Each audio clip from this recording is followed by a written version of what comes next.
Looking at spring flooding causing big concerns and parts of Yosemite closing again. I'm ABC 10 Chief Meteorologist Monica Woods in Northern California out of Sacramento. And we are tracking what was historic snowfall over the winter season. Now, with the heat on, we're starting to see the big melt. Here's a look at our highs for today throughout the state. Well above average. Normally, the valley runs anywhere from about 80 to 85 degrees this time of year. Yesterday, we were hitting highs in the 90s and 100s.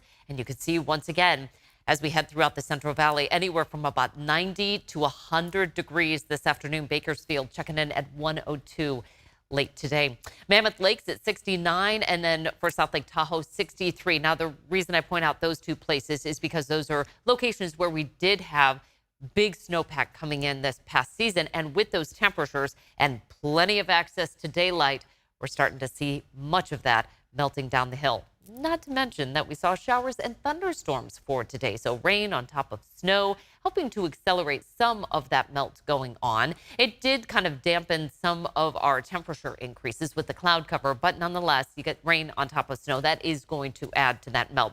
The good news for Monday is we will bring down those temperatures ever so slightly by about a degree or two, but the thunderstorm risk starts to migrate northward. So no longer will we have that bigger risk of rain on top of snow. It's just going to be access to daylight and the heat. We're roughly seeing about 6 to 12 inches of snow melt per day at this point on a 3-day scale. That's about how much we've seen over the past 3 days. So the cold water and swift currents are causing concerns, especially for dangerous conditions on our rivers. Obviously, never crossing flooded roadways is recommended, as well as any road closures. You don't want to try to navigate through that because, unfortunately, that water is coming down at a pretty rapid pace. Always wear a life jacket as well if you're going to be heading out to any of our waterways. But many water officials are saying don't even tempt it right now. Because of how much snow is melting down the hill, it is making for dangerous conditions a little bit deeper into the season, perhaps holding off until mid-June would be a better time to go out to see many of our waterways and enjoy them. The snowmelt path goes like this. We'll just take a look at Northern California for a moment here. For the northern Sierra Nevada, we've got the American River and the Feather River, both of which are going to feed into reservoirs Oroville and then obviously Folsom. Oroville's a much larger reservoir, can handle a lot more inflow, whereas Folsom's a bit smaller. So we're going to see a lot more releases happening there. That water then will head into downtown Sacramento. The confluence of the Sacramento and American rivers is what we see here because the Feather connects to the Sacramento River. This Discovery Park happens to be a place where we traditionally can see, especially in the winter, a lot of flooding. Not necessarily so much in the spring. It can certainly happen, but with projected flows and seeing how much snowmelt is coming in, water managers have a little bit better opportunity to release that water in a safe manner to allow that water to flow through our waterways. And keep in mind, these particular rivers are very large compared to some of our southern rivers in the state. Those happen to have slightly smaller channels and just not the capacity to have the releases going at bigger amounts and volumes. So once we get through Discovery Park, then it heads out to the Delta and then sometimes out to sea. Some of that will be sent southward into places in central and southern California that actually need the water. So it's kind of a delicate balance. Now, in terms of what those water temperatures are looking like, anywhere from about 50 to 65 degrees, where we see some of those shallower channels, say towards the Delta, the water temperature just tends to go up much, much quicker. But take a look at American River below Folsom, 50 degrees. We're seeing a lot of releases happen out of there right now, just in anticipation of that spring melt. Where we see those highest river flows tends to be much earlier in the season for the Sacramento, the Feather, the American. But the San Joaquin and the Kings River, we're not looking at those peak flows potentially until June. Now, this will be a really interesting season just based on how much snowpack we're seeing. Our statewide average at 327%.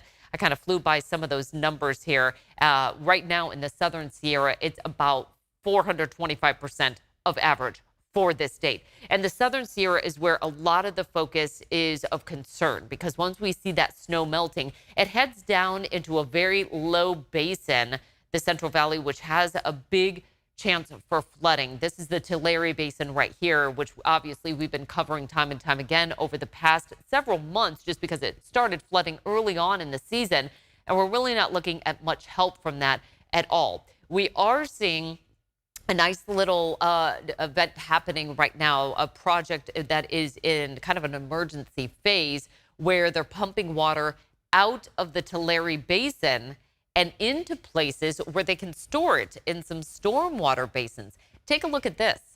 The Department of Water Resources is turning to below-ground storage by diverting water to more beneficial areas, especially in the Central Valley. The DWR was really seeking projects that would help reduce the amount of floodwater that was ending up coming down the Kings River and filling this new Tulare Lake. And so they were looking for projects where we could offload some of that flow. The Fresno Irrigation District is able to take the excess and pump it into storage areas just west of the city. The plan is to not store it there and later use it as surface water, but let it percolate into the ground, recharge the aquifer. So here's a look at where our rivers stand right now. And we've got a couple that are at above flood stage. And I do want to focus on that just for a second here, because we still have a lot of pressure of the water coming into places like the Walker River, the Carson River, and also the Merced River. The Merced River, well, that's a focus area of a lot of recreation because it happens to be running into Yosemite. So the latest amount, 6.6 feet. You can see that the crest is going to be later on this week at Happy Isles. That's going to be at 8.4 feet. And then we also have Pahono Bridge. We covered this a couple weeks ago when we had some concerns that this was going to be at flood stage, closing parts of Yosemite. And it looks like the forecast models again take it above flood stage by about the beginning to middle of the week. And that's why Yosemite is saying, yeah, it looks like once again with these high flows, we're going to have to close parts of the park. This is what it looked like earlier this month. These are the latest images that we have coming out of Yosemite. The campgrounds that are going to be closing are going to be the Lower and North Pines, as well as Housekeeping Camp. The park has doubled the amount of snow for this time of year. There is a lot of melt to go on. The one key factor that they said is just keep checking back because it's going to be on a day-to-day basis. Right now, they're going to be closing part of the park, but that could reopen if the water recedes just slightly. Wanted to take a look at a couple of these reservoirs because that's another place where we are seeing those releases. Those are kind of our containers for the snowmelt. It's the first line of defense for reducing some of the flood risk. This was updated today, and you can see Oroville, well, that has a higher capacity, so not many releases. The flow continues to go up. Periodically, we'll see that go down just a little bit, but not as much as places like Millerton. That's going to be a little bit closer to the Tulare Basin. Look at the big fluctuations that we see over the course of not only a day or two, but over a week or so, and hour to hour. We're seeing much bigger fluctuations there also for Pine Flat. This is just over the course of the past couple of days, really seeing big releases happen there, just not as much capacity than some of our northern California reservoirs. Okay, how much snow are we talking about? This is what it looks like right now up in the Sierra. This is out towards Yosemite National Park. And that's why they're saying you're just going to have to check back day by day because this is how much snow we not only have to clear to even get to parts of the park, but that's the type of snow that we're talking about that has yet to melt.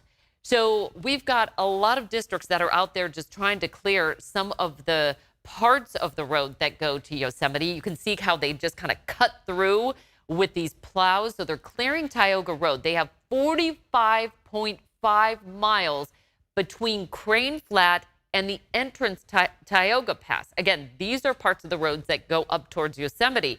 So far, they've cleared 11 miles. There's a lot to go. That's not to say you can't get there. There's just certain roads that are impassable because of the fact that there's so much snow. They've got a lot of work to do.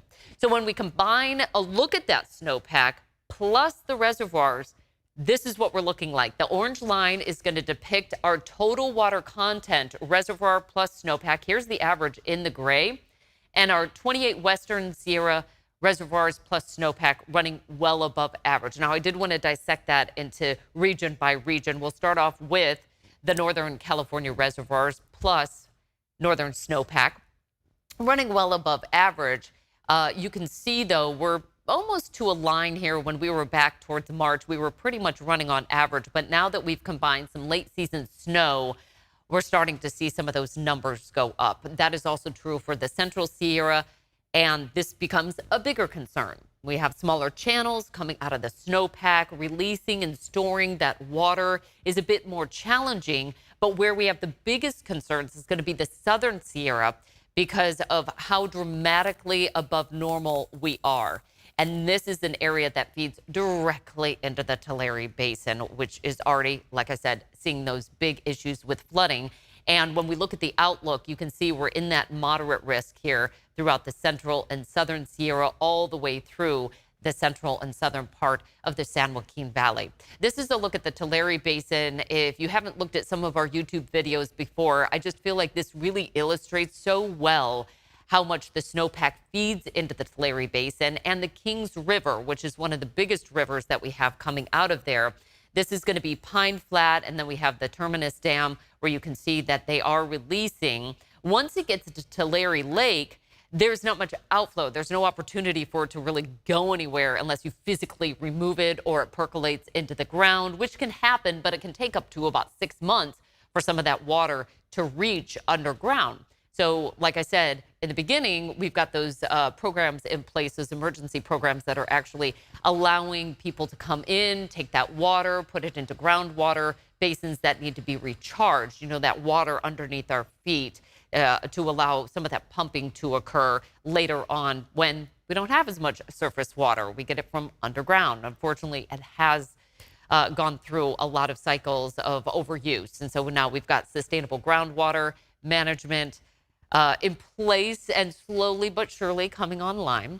But the Department of Water Resources is basically saying we're in all three phases of flooding happening: preparedness, response, and recovery. And so we're really looking at the opportunities to take advantage of some of that excess water. There is financial help. It's somewhat slow to get going for some of those rural and disconnected areas from access to information.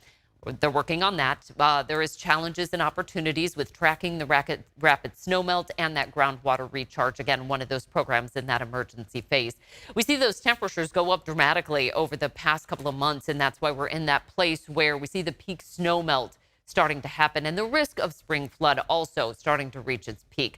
Under our ridge of high pressure, we're going to get a lot more warmth brewing throughout the state over the course of the next couple of days. We're going to get a little relief next week, but in the meantime, we'll keep tracking that rapid snowmelt.